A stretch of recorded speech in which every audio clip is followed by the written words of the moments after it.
दैनिक पाठ योजना संख्या 10 जिसमें कक्षा 9th विषय भौतिक विज्ञान कालांश दिनांक प्रकरण न्यूटन की गति के नियम जिसको अंडरलाइन करना है। अवधि 35 मिनट। विद्यालय का नाम जिसमें आप इंटर्नशिप कर रहे हो या ब्लॉक टीचिंग कर रहे हो। शिक्षण उद्देश्य जिसमें आपको 2 कॉलम बनाने हैं, पहला शिक्षण उद्देश्य और दूसरा अपेक्षित व्यवहारगत परिवर्तन। जिसमें पहला उद्देश्य ज्ञान, विद्यार्थी गति की परिभाषा का प्रत्यास्मरण कर सकेंगे, विद्यार्थी गति से संबंधित सूत्र आदि का प्रत्याभिज्ञान कर सकेंगे।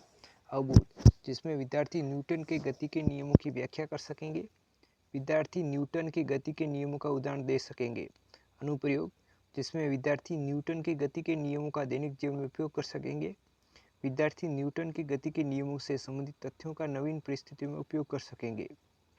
कौशल विद्यार्थी न्यूटन के गति के नियमों से संबंधित गणना शीघ्रता से, शुद्धता से और सरलता से कर सकेंगे। अभिरुचि विद्यार्थी की न्यूटन के गति के नियम विषय के प्रति जिज्ञासा प्रवृत्ति विकसित होगी। विद्यार्थी न्यूटन के गति के नियम विषय से संबंधित अधिक से अधिक प्रश्न पूछ सकेंगे। अभिवर्ती जिसमें विद्यार्थी का न्यूटन के गति के नियम विषय के प्रति वैज्ञानिक दृष्टिकोण विकसित होगा, जिसमें सहायक सामग्री ब्लैक बोर्ड, संकेतक, चार्ट आदि। शिक्षण विधि या प्रविधियाँ जिसमें प्रदर्शन युक्त व्याख्यान विधि या प्रश्नोत्तर प्रविधि।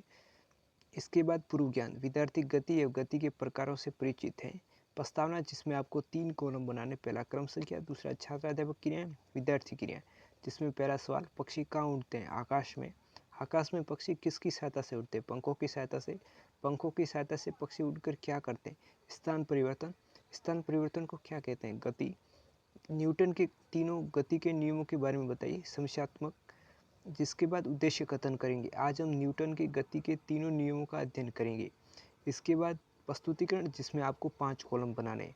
शिक्षण बिंदु व विषय वस्तु विश्लेषण, दूसरा छात्र अध्यापक क्रियाएं, विद्यार्थी क्रियाएं, सहायक सामग्री और सैंपल कार्य। जिसमें न्यूटन का प्रथम नियम, जिसमें विकासात्मक प्रश्न, दीवार पर बल लगाने पर दीवार कौन सी अवस्था में रहती है? स्थिर अवस्था में।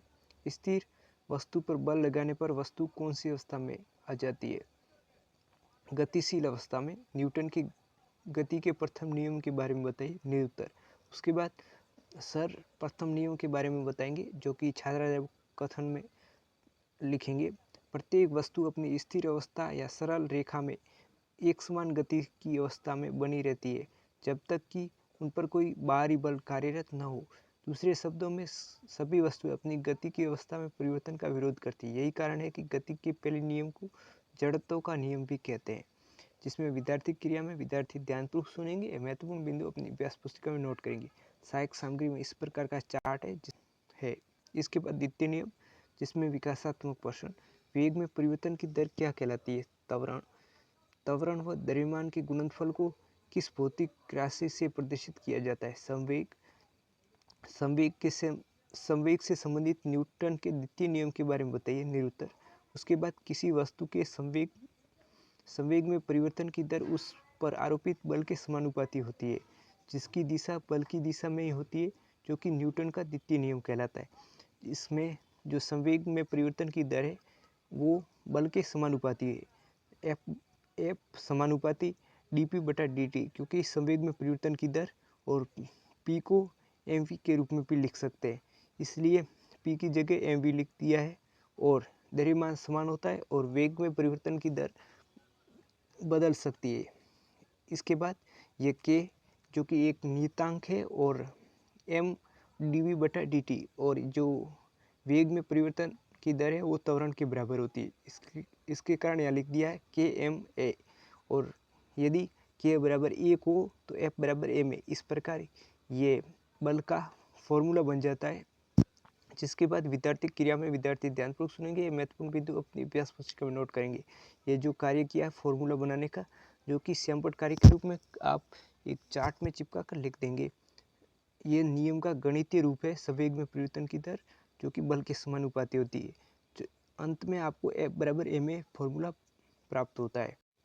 न्यूटन का तृतीय नियम जिसमें विकासात्मक प्रश्न, पानी में चलने वाले यातायात के साधन कौन कौन से? नाव, जहाज। पानी द्वारा नाव पर किस प्रकार का बल आरोपित किया जाता है जिससे नाव आगे बढ़े? क्रिया प्रतिक्रिया का नियम।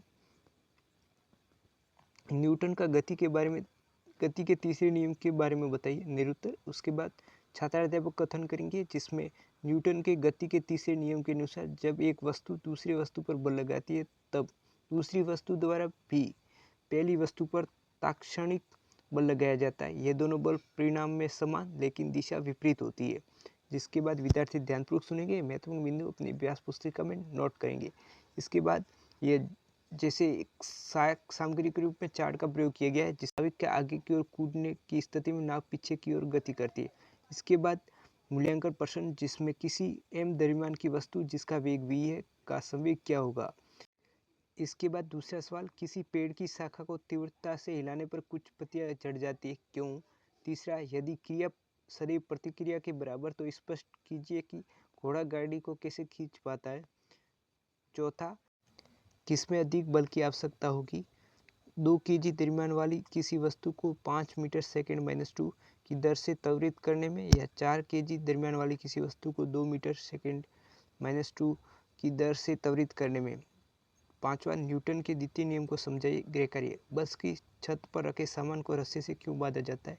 पर्यवेक्षक टिप्पणी। आपका बहुमूल्य समय देने के लिए धन्यवाद। जय हिंद।